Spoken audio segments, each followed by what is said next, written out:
धनतेरस के पर्व पर सजे हुए हैं बाजार। घर में लाओ आज कुछ नए नए उपहार।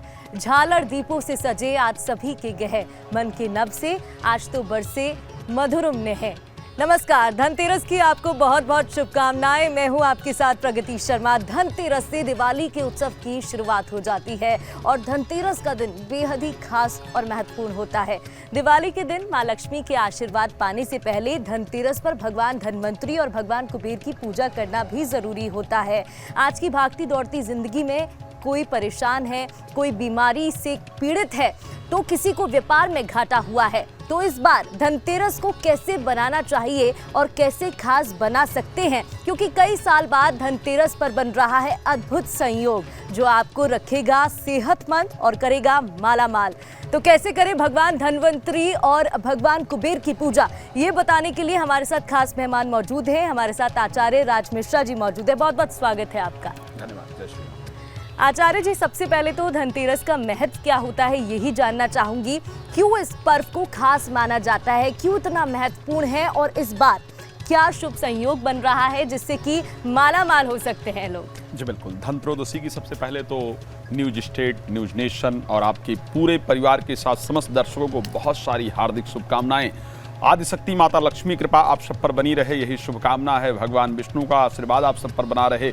ऋषि धनवंतरी आप सभी के जीवन में शरीर की आरोग्यता उत्पन्न करे, परिवार के साथ प्रसन्नता से अपना जीवन व्यतीत करें, यही भगवान से प्रार्थना। और मैं धन्यवाद करता हूँ न्यूज स्टेट का कि आप सब तक घर पहुँचे हुए इतनी सुंदर जानकारी जो आपके लिए बहुत उपयोगी हो सकती है। आज के इस भागती दौड़ती जिंदगी में, वास्तविकता में हम लोग ये नहीं समझ पाते हैं किस प्रकार कौन से त्यौहार को सेलिब्रेट करना है, कौन से त्यौहार को किस प्रकार से मनाना है, किन चीज़ों का किस प्रकार से ध्यान रखना है, किस प्रकार देव आराधना करनी है, किस प्रकार लक्ष्मी जी का पूजन करना है।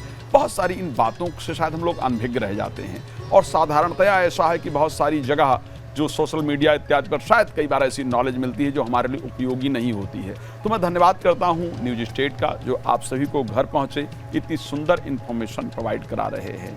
अगर देखा जाए धनवंतरी धनत्रयोदशी की बात की जाए या धनवंतरी ऋषि के आज उत्पत्ति की बात की जाए, शायद ये जो दिन है ये बहुत ही सुंदर है, बहुत ही उत्तम है। इस पर हम लोग चर्चा करेंगे, लेकिन मेरी एक इच्छा है, मेरा एक विचार है। आप सब लोग अपने घरों में बैठे हैं, बहुत सारे लोग ऑफिस के कार्य से भाग रहे हैं, भाग दौड़ कर रहे हैं, जैसा कि अभी बताया आपने। सो मैं चाहूँगा कि हम सभी लोग एक बार हाथ जोड़ करके आदिशक्ति माता लक्ष्मी का स्मरण कर लें, ताकि आप अपने घर में बैठे हुए इस प्रोग्राम के माध्यम से आप नहीं पूजा कर पा रहे हैं, नहीं विधियों का पालन कर पा रहे हैं, तो भी एक बार लक्ष्मी जी का श्रद्धा से स्मरण कर लें, ताकि लक्ष्मी की कृपा सदैव आपके ऊपर बरसे। एक बात ध्यान रखिए, हम लोगों ने यहाँ आपके लिए सारी व्यवस्थाएं की है, इसीलिए सारी व्यवस्था की गई। हम लोग साधारणतया बैठ करके भी चर्चा कर सकते थे, लेकिन इसलिए ये सारी व्यवस्था की गई ताकि आप लोगों को उसका लाभ प्राप्त हो सके। आचार्य जी, रोकना चाहूंगी यहाँ पर। हमारे साथ भी यहाँ पर हमने सारी व्यवस्था की हुई है और माँ लक्ष्मी भी विराजमान है। माँ लक्ष्मी की पूजा कैसे करते हैं ये तो आप बता ही रहे हैं, लेकिन हार भी चढ़ाया जाता है। मैं चाहूंगी आप भी यहाँ पर हार चढ़ा दीजिए और साथ ही बताइए कि किस तरीके से पूजा की जाती है माँ लक्ष्मी की इस त्योहार पर। मैं चाहूँगा कि हम सभी लोग श्रद्धापूर्वक यहाँ पर आदिशक्ति की आराधना करें, आदिशक्ति की पूजा करें। और हमारे पास सुंदर कमल का पुष्प है जो माता लक्ष्मी को सबसे प्रिय है। एक सुंदर कमल का पुष्प हमने यहाँ पर व्यवस्था करके रखा है। देखिए, मेरा विचार है कि मन का हार, आदि गुरु शंकराचार्य ने एक बात कही थी, शास्त्र के अंदर के बहुत सुंदर वर्णन आता है कि भगवान को आप वैसे ले जा करके क्या प्रदान कर सकते, क्या करते हैं, वो महत्वपूर्ण नहीं है।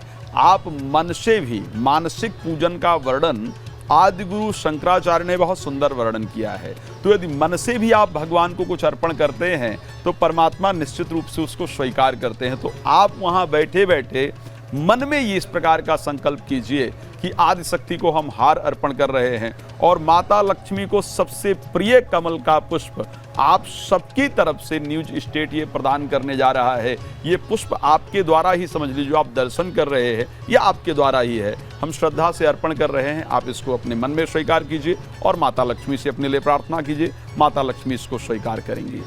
ओम श्री शते लक्ष्मी पत्न्याम बहोरात्रि पार्श्वे नक्षत्रनिखाणां मुम्बहिखाणां सर्वलोकं महिखाणां माँ लक्ष्मी देव्यै नमः। तो हमने यहाँ पर हार की जगह माता लक्ष्मी को सबसे प्रिय कमल का पुष्प प्रदान किया है। जी, आप कुछ कह रहे थे, बताइए। बिल्कुल, आगे बढ़ते हुए यहाँ पर देखिए माता लक्ष्मी को कमल का पुष्प तो हमने चढ़ा ही दिया है, जो कि बेहद ही उनका प्रिय माना जाता है। सवाल कई हैं मेरे मन में, त्योहार बेहद खास है, लेकिन आगे बढ़ते हुए मैं ये भी आपसे आचार्य जी जानना चाहूंगी, धनतेरस, धन का त्योहार हम कहते हैं और कहते हैं कि इस दिन बर्तन खरीदना शुभ होता है, कई वस्तु खरीदे जाते हैं, लेकिन खरीदारी का इतना क्रेज है, तो क्या खरीदना सबसे शुभ रहता है? लोग इतने कंफ्यूज रहते हैं, यही नहीं समझ पाते कि क्या खरीदें।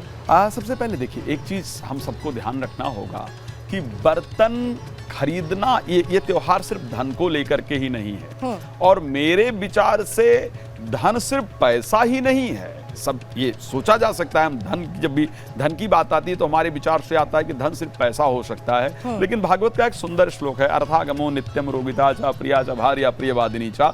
शरीर की आरोग्यता को शास्त्र में सबसे बड़ा धन कहा गया है। सो जो धन त्रयोदशी है वो सिर्फ धन का ही नहीं बल्कि आरोग्यता को प्राप्त करने का सबसे सुंदर दिन है। धन त्रयोदशी के दिन आदिशक्ति लक्ष्मी का प्राकट्य हुआ था, लेकिन उसके साथ अमृत कलश लेकर के, जैसा कि यहाँ पर धन्वंतरी ऋषि का स्वरूप अमृत कलश आप सभी के सामने उपस्थित है, तो अमृत कलश लेकर के ऋषि धन्वंतरी, जो कि विष्णु जी के स्वरूप हैं, उनका भी प्राकट्य हुआ था। आप सबको बताना चाहता हूं कि धन त्रयोदशी के दिन यम के लिए दीपदान किया जाता है, जिससे कि परिवार में किसी प्रकार की अकाल मृत्यु इत्यादि ना हो, दुर्घटना इत्यादि ना हो, इसके लिए पूरी तरह से यम के लिए दीपदान भी किया जाता है। शरीर आरोग्यता के लिए धन्वंतरी ऋषि की पूजा की जाती है, और आदि शक्ति लक्ष्मी जी को अपने घर में आवाहित करने के लिए इस दिन लक्ष्मी जी का पूजन किया जाता है। जैसा कि आप सभी लोग शायद जानते हैं कि शास्त्र ये कहता है कि इसी दिन, यानी जो दीपावली का एक 5 दिवसीय कार्यक्रम होता है, वो 5 दिवसीय कार्यक्रम जो है वो इसी दिन से, धन त्रयोदशी से ही प्रारंभ होता है। इस दिन ही जो बर्तन खरीद के लाए जाए, देखिए स्वर्ण इत्यादि खरीदने की प्रक्रिया, चांदी इत्यादि खरीदने की प्रक्रिया, मुझे लगता है ये शायद बाद में लेकर के आया गया है। ये अगर हम पुराणों में जाकर के देखें, इतिहासों में जाकर के देखें, धर्म ग्रंथों के अंतर्गत जाकर के देखें, तो शायद कहीं ना कहीं सिर्फ ये वर्णन नहीं था कि आप स्वर्ण खरीद करके लाएं या चांदी खरीद करके लाएं। ये तो एक बड़ा डिफरेंट विषय हो गया, एक बहुत परिवर्तित विषय हो गया कि जिस व्यक्ति के घर में इतना धन नहीं है कि स्वर्ण खरीद पाए या चांदी खरीद पाए या वो स्टील के बर्तन खरीद पाए, तो क्या उसके घर लक्ष्मी जी का आगमन नहीं होगा? क्या वो धन त्रयोदशी नहीं मना सकता है? तो ऐसा बिल्कुल नहीं है, इस चीज को ध्यान रखिएगा। शास्त्रोक्त विधि ये है कि धन त्रयोदशी के दिन से ही घर में लक्ष्मी का जो आगमन का, क्योंकि लक्ष्मी जी का जन्म हुआ था, तो उनके आगमन का समय प्रारंभ होता है। आपको क्या करना चाहिए? जो बर्तन दीपावली में पूजा के लिए आपको प्रयोग करना होता है, वो बर्तन आपको इसी दिन खरीदना चाहिए। वही धीरे धीरे परिवर्तित होते होते स्वर्ण और चांदी और बाकी आभूषणों के अंतर्गत चला गया। तो जो बर्तन दीपावली को पूजन में प्रयोग करना है, जो गणेश और लक्ष्मी जी की प्रतिमा आपको दीपावली में पूजन के लिए प्रयोग करना, ये भी एक इम्पॉर्टेंट विषय है कि जो किसी के घर में चांदी की प्रतिमा है तो क्या उसका प्रयोग किया जाए, ये सब शायद हम लोग बीच में डिस्कस करेंगे। लेकिन सबसे पहले कि जो पूजा के लिए आपको बर्तन प्रयोग करना है, सफाई के लिए धन त्रयोदशी को झाड़ू खरीदने का बड़ा नियम है, तो जो सफाई के लिए आपको जो वस्तुएं उपयोग करना है, झाड़ू खरीदना है, पोछा खरीदना है, दीपावली पूजन के लिए मूर्ति खरीदना है, दीपावली पूजन के लिए बर्तन खरीदना है, वो सारी सामग्रियां आज ही यानी धन त्रयोदशी के दिन खरीद करके लाना चाहिए और उसी को पूजन में विशेष रूप से प्रयोग करना चाहिए। ऐसा बिल्कुल नियम नहीं है। मैं फिर एक बार क्लियर करना चाहता हूं कि आप अगर स्वर्ण नहीं खरीद पाते हैं, आप चांदी नहीं खरीद पाते हैं, तो आपको उदास होने की जरूरत है, परेशान होने की जरूरत है कि आदिशक्ति की कृपा, माता लक्ष्मी कृपा हमको प्राप्त हो पाएगी या नहीं। तो इस प्रकार की परिस्थितियां नहीं हैं। आज इस कार्यक्रम में हम बहुत सारी चीज़ों पर चर्चा करेंगे, जैसा कि क्या लक्ष्मी जी को जो पुराने गणेश लक्ष्मी हैं घर में उनको रखना चाहिए या नए खरीद करके लाना चाहिए, उनकी पूजा करनी, ये बहुत सारे विषय हैं। यम का दीपदान भी इसी दिन किया जाता है, उस पर भी चर्चा करेंगे। तो जो विषय है हम सब उस पर बात करेंगे। जी। बिल्कुल ठीक कहा आपने। और आस्था से बड़ा कोई विश्वास नहीं होता है, संपत्ति नहीं होती है, और समर्पण ही सबसे बड़ी चीज होती है। आचार्य जी, हमारे दर्शकों को आपने बताया कि खरीदारी के लिए शुभ वस्तु क्या रहेंगी, लेकिन शुभ मुहूर्त क्या होगा ये भी बताइएगा कि शुभ मुहूर्त में खरीदारी करने से धनतेरस पर आपके घर पर धन वर्षा होती है तो कैसे हो सकती है, ये जानना चाहेंगे कि धनतेरस पर पूजा कैसे करनी चाहिए। जी, सबसे पहले धनत्रयोदशी के दिन विशेष रूप से खरीदारी के अगर समय को लेकर के बात किया जाए, सायंकाल में 5:27, आप प्लीज नोट कर सकते हैं, आपके लिए बड़ा फायदेमंद होगा। शाम को 5:27 से लेकर के और 8:32, सायंकाल में 5:27 से लेकर के 8:32 का जो मुहूर्त है, ये जो भी वस्तु आप खरीदना चाहते हैं अपने श्रद्धा अनुसार, अपने सामर्थ्य अनुसार उस वस्तु को आप खरीद करके लेकर के आ सकते हैं।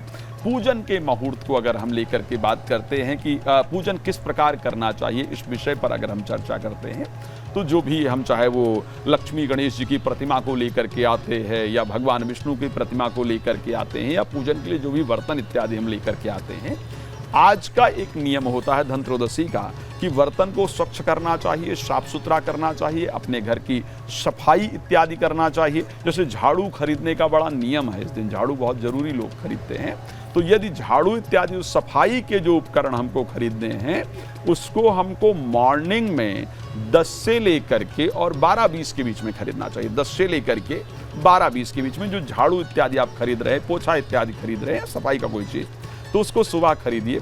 उससे पूरे घर को पूजा के लिए बर्तन लेने जाने से पहले या पूजा के लिए प्रतिमा इत्यादि लेने जाने से पहले सफाई घर की हो जानी चाहिए, यह हमको विशेष ध्यान रखना है। दूसरा, हमको 5 दिन के लिए, ये लक्ष्मी जी के जन्मोत्सव को मनाया जाता है, धन्वंतरी ऋषि के जन्मोत्सव को मनाया जाता है, तो हमको ये खास कोशिश करना है कि घर के अंदर मांसाहार इत्यादि ना हो, जो वेद विरुद्ध चीजें हैं वो हमारे घर के अंदर ना हो, तो उनको हमको बाहर निकाल देना है। सफाई पूरे घर की स्वच्छता कर लेनी है, कोशिश करना है घर के अंदर गंगा जल का छींटा इत्यादि हमको लगा दिया जाए, और कोशिश करें घर के बाहर सुंदर रंगोली इत्यादि बना सकते हैं उसको बना दिया जाए। फिर सायंकाल में मूर्ति इत्यादि लेकर के आना है, बर्तन इत्यादि लेकर के आना है। जो शाम का मुहूर्त मैंने आपको 5:27 की बात बताया है, इसमें जरूर इसको लेकर के आएं। कोशिश करें एक पात्र लेकर के आएं, पात्र का मतलब है कलश स्वरूप लेकर के आएं। आप उसको तांबे का लेकर के आ सकते हैं, आप उसको चांदी का लेकर के आ सकते हैं, आप उसको स्टील का लेकर के आ सकते हैं, इवन आप मिट्टी का भी लेकर के आ सकते हैं, और एक लाल वस्त्र जरूर लेकर के आए, बड़ा सुंदर, शायद शरीर की आरोग्यता के लिए और उसके साथ में घर की बाकी प्रसन्नता के लिए, लक्ष्मी जी के आवाहन के लिए बड़ा सुंदर उपाय जो है वो आपके लिए बता रहा हूँ। सो क्या करना है, उस कलश को लेकर के आना है, उसमें चावल भरना है, कोशिश करें 5 गांठ हल्दी भी साथ में डाल दें, पॉसिबल हो थोड़ा केसर डाल दें और एक सिक्का डाल दें। फिर वो जो कपड़ा मैंने बताया है लाल, उसको ला करके उस कलश पर बांधें और फिर मोली से 7 बार उसको बांध करके स्वास्तिक उस पर सुंदर तरीके से अंकित कर दिया जाए, और उस कलश को हाथ में लेकर के अमृत स्वरूप ये आराधना करते हुए श्रद्धा से कि हे ऋषि धन्वंतरी, आप हमारे घर में आदिशक्ति लक्ष्मी के स्वरूप में लक्ष्मी के साथ आकर के विराजमान हो, इस प्रकार की प्रार्थना करते हुए उस पर जल का छींटा लगाना, तिलक लगाना, श्रद्धा से प्रणाम करके और अपने मंदिर में आपको उठा करके स्थापित कर देना होता है, या फिर जहां धन इत्यादि रखते हैं उस तिजोरी में ला करके स्थापित कर देना होता है। ध्यान रखिएगा, इससे पूरे वर्ष आपके घर में दवाइयों पर खर्च बहुत कम होगा और घर में लक्ष्मी की कृपा सदैव आपके बनी रहेगी। तो ये सुंदर उपाय है जिसको करना चाहिए। तो ये पूजन की प्रक्रिया है, खैर यम दीपक इत्यादि की प्रक्रिया भी है, उस पर हम लोग चर्चा करेंगे। जी बिल्कुल। आचार्य जी ये भी बताइएगा, क्योंकि देखिए आपने अभी स्वास्थ्य का जिक्र यहाँ पर किया है, और जैसे कि हम कहते हैं हेल्थ इज वेल्थ, अगर हम स्वस्थ होते हैं तो सब कुछ हमारे पास होता है। तो स्वास्थ्य की प्राप्ति के लिए क्या करना चाहिए? धनतेरस के इस मौके पर किन उपायों का सभी इस्तेमाल कर सकते हैं? अगर स्वास्थ्य को लेकर के बात किया जाए, बिकॉज आज का जो दिन ही है वो बड़ा सुंदर है। वो दिन इसलिए सुंदर है क्योंकि शरीर आरोग्यता के सबसे प्रबल ऋषि, शरीर आरोग्यता के कारक जो भगवान विष्णु का एक सुंदर स्वरूप है, जो शरीर की आरोग्यता को प्रदान करने वाला है, वो धन्वंतरी का है। और उनका प्राकट्य होता है, और प्राकट्य भी किस स्वरूप में होता है? अमृत का जो कलश है, जिसके लिए वो समुद्र मंथन हो रहा था, उस अमृत के कलश को लेकर के प्रकट होते हैं। यानी उनकी आराधना से शरीर अमृतत्व को प्राप्त होता है, शरीर के रोग दूर होते हैं। तो सबसे पहले आपको करना क्या होता है? इस दिन बड़े श्रद्धा पूर्वक शरीर पर इत्र इत्यादि जल में डाल करके स्नान करना होता है, गंगा जल डाल करके और स्नान करना होता है। औषधि अगर संभव हो, आपके अंदर सामर्थ्य हो, तो औषधि का वितरण, यानी किसी गरीब इत्यादि के लिए आप औषधि के स्वरूप में शहद का वितरण कर सकते हैं। शहद भी एक प्रकार से औषधि हो सकती है, शहद वितरण कर सकते हैं। उसके साथ आप जो भी ये हैं ऐसी दवाइयाँ जैसे च्यवनप्राश इत्यादि है, आप उसको उठा करके लोगों को वितरण कर सकते हैं। अपने स्वास्थ्य को बेहतर करने के लिए क्या करना चाहिए? 11 पत्ते तुलसी के तोड़ करके और भगवान विष्णु का स्मरण करके, अगर घर के अंदर भगवान विष्णु की मूर्ति इत्यादि है या फोटो इत्यादि है या आसपास मंदिर है, तो जा करके उनके चरणों में श्रद्धा से रखना चाहिए। और वहीं पर अपने नेत्रों को बंद करके ओम नमो भगवते वासुदेवाय नमः इस मंत्र का श्रद्धा पूर्वक जप करना चाहिए। और जप करने के बाद उस तुलसी के पत्ते का सेवन करना चाहिए। आप ध्यान रखिएगा, ये आपके लिए अमृत का ही कार्य करने वाले हैं तुलसी के पत्ते। आप देखेंगे आपके शरीर के मुश्किल से मुश्किल रोगों का निदान आपको अपने जीवन में प्राप्त होना प्रारंभ हो जाएगा। तो ये एक सुंदर तरीका है। साथ में गंगा जल का छींटा लगाने से घर के अंदर पवित्रता उत्पन्न होती है। तो ये सुंदर उपाय है जिसको प्रयोग किया जा सकता है। जी बिल्कुल, ये आपने बताया उपाय क्या क्या हैं, भगवान धन्वंतरी की पूजा विधि विधान से किस तरीके से की जाती है, ये भी आपने बताया। लेकिन क्या कोई ऐसा खास मंत्र है जिसका उच्चारण करने से इस दिन को, इस त्योहार को और भी ज़्यादा शुभ मनाया जा सकता है? इसका जाप करने से धन धान्य और आरोग्य हो सकते हैं लोग। सबसे पहले अगर इस दिन के लिए सबसे सुंदर बनाना है तो आदि शक्ति की आराधना करते हुए, आदि शक्ति लक्ष्मी के स्वरूप का स्मरण करते हुए बहुत श्रद्धा से घर की जो मुख्य महिला हैं, सबसे पहले घर के महिलाओं को बड़ा ध्यान रखना होता है। ये बड़ा सुंदर उपाय बता रहा हूं घर की मुख्य महिला के लिए। ये एक ऐसा दिन है जिस दिन महिला अपने आप को लक्ष्मी स्वरूप में समझना चाहिए। किस प्रकार से सुंदर श्रृंगार करना चाहिए, अपने आप को सुंदरता से तैयार करना चाहिए।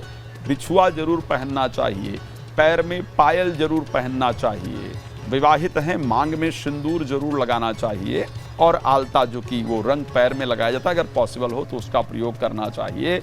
और प्रयोग करके अपने आप को सुंदर तैयार करके अपने अंदर लक्ष्मी स्वरूप का स्मरण करते हुए बहुत सुंदर मंत्र है, देहि सौभाग्य मारोग्यम देहि में परमम सुखम, देहि सौभाग्य मारोग्यम देहि में परमम सुखम, रूपम देहि जयम देहि यशो देहि दिशो जहि। इस प्रकार से श्रद्धा पूर्वक इस मंत्र को 11 बार उच्चारण करना चाहिए। और उच्चारण करते हुए अपने अंदर लक्ष्मी जी का स्मरण करना चाहिए, लक्ष्मी जी के स्वरूप का ध्यान करना चाहिए, और आदि शक्ति से प्रार्थना करना चाहिए कि हे माँ, जाने में अनजाने में इस जन्म में या पूर्व जन्म में मुझसे या मेरे परिवार से यदि कोई भूल हुई हो तो उन्हें क्षमा करके हमारे परिवार पर अपना आशीर्वाद बनाएं। सभी के शरीर में आरोग्यता रहे, घर में सुख शांति रहे, परिवार में प्रसन्नता रहे, ये प्रार्थना श्रद्धा से करना चाहिए। बिल्कुल आचार्य जी, आगे बढ़ते हुए ये तो मैं जानना चाहूंगी कि धन्वंतरी भगवान की पूजा कैसे की जाती है, लेकिन एक सवाल मेरा यहाँ पर रहेगा, महिलाओं को क्या करना चाहिए ये तो आपने बता दिया,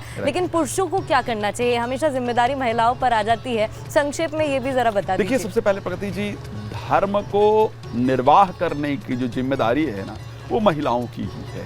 जो धर्म, वाकई में धर्म पत्नी कहा जाता है, धर्म पति आपने कभी भी नहीं सुना होगा। और इसी कारण से हमारे धर्म में, हमारे सनातन वैदिक धर्म के अंतर्गत हमेशा सीताराम उच्चारण किया जाता है, राधा कृष्ण उच्चारण किया जाता है। भगवान हनुमान जी को आशीर्वाद प्राप्त करना था, भक्ति का आशीर्वाद प्राप्त करना था, तो राम जी से पहले आशीर्वाद नहीं प्राप्त किया है। राम जी के चरणों में प्रणाम करते हुए हनुमान जी को कम दिखाया गया है, लेकिन आदिशक्ति माता जानकी के चरणों में प्रणाम करते हुए सुंदर कांड के अंतर्गत बड़ा सुंदर वर्णन, उसके बाद आकर के उन्होंने राम जी को प्रणाम किया, लेकिन आदिशक्ति को प्रणाम किया। तब माता सीता कहती कि अजर अमर गुण निधि तो हो हूँ और करऊँ बहुत रघुनायक छो हूँ। मैं तुम्हें आशीर्वाद दे रही हूँ कि भगवान राम तुम पर अपनी कृपा प्रदान करें। यश स्त्री की रिस्पॉन्सिबिलिटी है कि वो धर्म को स्थापित करे, अपने घर में धर्म का पालन करे, लेकिन पुरुष का क्या कर्तव्य है? पुरुष का कर्तव्य है कि वो पत्नी के प्रत्येक कार्य के अंतर्गत उसका सहयोग करे, कोई ऐसे कार्य ना करे जिससे पत्नी के मन को या घर के स्त्री के मन को किसी प्रकार का दुख उत्पन्न हो, उसके मन में किसी प्रकार का संताप उत्पन्न हो या उसके मन में किसी प्रकार की अप्रसन्नता उत्पन्न हो। तो पुरुष को यह प्रयास करना चाहिए कि पत्नी प्रसन्न रहे, और पत्नी ये प्रयास करे कि लक्ष्मी जी प्रसन्न रहे, तो निश्चित रूप से घर में धन भी आएगा, आरोग्यता भी रहेगी और प्रसन्नता भी रहेगी। बिल्कुल, और शायद इसलिए बोलते हैं जिस घर की स्त्री खुश रहती है वो घर भी धनवान रहता है। बिल्कुल सत्य है। और ये सनातन धर्म की एक सुंदरता भी है। यमदेव की भी पूजा की जाती है, उसके बारे में ज्यादातर लोगों को नहीं पता होता, वो भी जरा बताइएगा। ये यमदेव की पूजा का विशेष नियम है। इस दिन यम के पूजा का विशेष नियम है, और यम के पूजा करने से ये खास करके उनके लिए है तो खैर सभी के लिए, लेकिन जिनके घर में चोट इत्यादि ज्यादा लगती रहती है, दुर्घटनाएं होती रहती हैं, एक्सीडेंट होता रहता है, या अकाल मृत्यु इत्यादि होती है, या भय बना रहता है, परिवार के मन में अशांति बनी रहती है, परिवार के मन में भय बना रहता है, तो ये जो बता रहा हूं ना, ये आपके लिए अमृत तुल्य काम करने वाला है।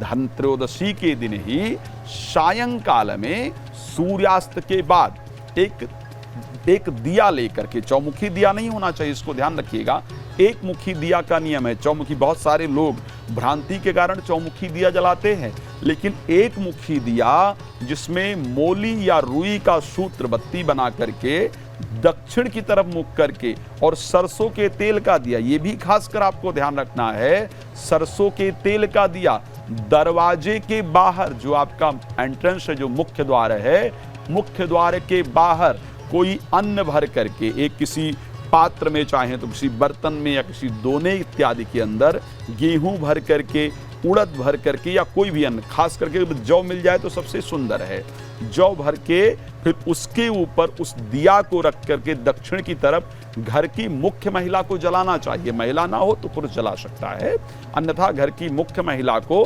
दक्षिण की तरफ सरसों के तेल का दिया जलाना चाहिए, और उसके बाद उसमें हल्का सा जल का छींटा, जो अनाज आपने रखा है पात्र में, उसमें जल का छींटा, उसके ऊपर थोड़ा सा तिलक और थोड़ा मोली तोड़कर चढ़ा देना चाहिए, और हाथ जोड़ करके श्रद्धा पूर्वक यमदेव से ये प्रार्थना करना चाहिए कि आपके लिए हम दीपदान कर रहे हैं, अपना आशीर्वाद प्रदान करें, हमारे घर में सभी लोग भय मुक्त रहें, सभी के मन में प्रसन्नता हो, किसी की अकाल मृत्यु ना हो, किसी को चोट इत्यादि ना लगे, अकाल मृत्यु के भय से मुक्त रहे। यदि जाने अनजाने में परिवार के किसी भी व्यक्ति ने, किसी भी सदस्य ने वेद विरुद्ध कोई कार्य किया हो, जिसके कारण उनके जीवन में किसी प्रकार के कष्ट का योग हो, या आप असंतुष्ट हो, तो अपने आशीर्वाद से हमें खुशी प्रदान करें, हमारे जीवन में प्रसन्नता प्रदान करें, इस प्रकार की कामना करते हुए श्रद्धा से प्रार्थना करना चाहिए। इससे यमदेव प्रसन्न होते हैं और आपके परिवार में प्रसन्नता रहती है। जी प्रगति जी। बिल्कुल, ये भी बताइएगा कि कुछ शुभ वस्तु ऐसी होती हैं जो हम खरीदते हैं धनतेरस के मौके पर, लेकिन क्या कोई वस्तु ऐसी भी है, कुछ चीज़ें ऐसी भी हैं जिनको बिल्कुल नहीं खरीदना चाहिए, या इस त्योहार पर उनसे दूर रहना चाहिए? प्रगति जी, जो नहीं खरीदने वाली उसको सबसे ज़्यादा खरीदते हैं, इसको ध्यान रखिएगा। जो खरीदने वाली चीज़ है उसको शायद बहुत कम खरीदा जाता है। अब इससे खरीदने वाली शुभ वस्तु क्या है? गणेश लक्ष्मी जी की मूर्ति शुभ वस्तु है, जिसको जरूर खरीदना चाहिए, है ना। और उसके साथ साथ आपको सफाई के लिए जो सामग्री है उसको विशेष खरीदना चाहिए। लेकिन जो नहीं करने वाला है उसको लोग जरूर करते हैं। जैसे शराब इत्यादि का नियम है कि नहीं खरीदना चाहिए, लेकिन क्योंकि 2 दिन बाद दिवाली होती है, तो ऐसी परिस्थिति में लोग शराब सबसे अधिक खरीदते हैं। मांसाहार इत्यादि नहीं खरीदने का नियम है, लेकिन उसको लोग अधिक खरीदते हैं। जुआ इत्यादि नहीं खेलने का नियम है, लेकिन फिर भी देखा जाता है कि दिवाली या धनत्रयोदशी से लोग प्रारंभ करके जरूर खेलते हैं और वो शायद वर्ष भर उनको परेशान करता है। तो मुझे नहीं लगता है, शायद अनभिज्ञता हो सकती है या लोग जानबूझ करके भी करते हैं, लेकिन ये चीजें आपको स्पेशली नहीं खरीदना चाहिए। एक और चीज, चमड़े से बनी हुई कोई चीज को आपको नहीं खरीदना चाहिए, लोहे से बनी हुई किसी चीज को आपको नहीं खरीदना चाहिए। तो ये सारी चीजें हैं जिनको नहीं करें। देखो आप क्या कर रहे हैं, ये कितना सुंदर दिन है, ये बड़ा साधारण दिन नहीं है, ये वो मास है, ये वो तिथियां हैं जब भगवान राम का आगमन अयोध्या में हुआ था। ये वो समय है जब भगवान विष्णु अमृत स्वरूप कलश लेकर के उत्पन्न होते हैं। ये वो समय है धन्वंतरी के स्वरूप में, ये वो समय है जब आदिशक्ति माता लक्ष्मी का प्राकट्य होता है। इस समय को हमको एंजॉय करना चाहिए, भगवान को वेलकम करने का समय है। और उस समय जाकर के आप नशे के समय धुत रहते हैं। मान लिया जाए कि आपके घर पे कोई आता है और आप नशे में धुत हैं, तो क्या वो आपके घर में कोई आएगा? तो हम यहाँ तो भगवान का आवाहन कर रहे हैं। तो इन सब चीज़ों को प्रगति जी मुझे लगता है नहीं खरीदना चाहिए। बिल्कुल, और मुझे उम्मीद है आपने जितनी भी चीज़ें बताई हैं वो हमारे दर्शकों को भी समझ आएगी और वो इसका पालन भी करेंगे, अपना त्योहार शुभ मनाएंगे। बहुत बहुत शुक्रिया आचार्य जी आपका तमाम जानकारी के लिए। आप सभी को धनतेरस के त्योहार की हार्दिक शुभकामनाएं।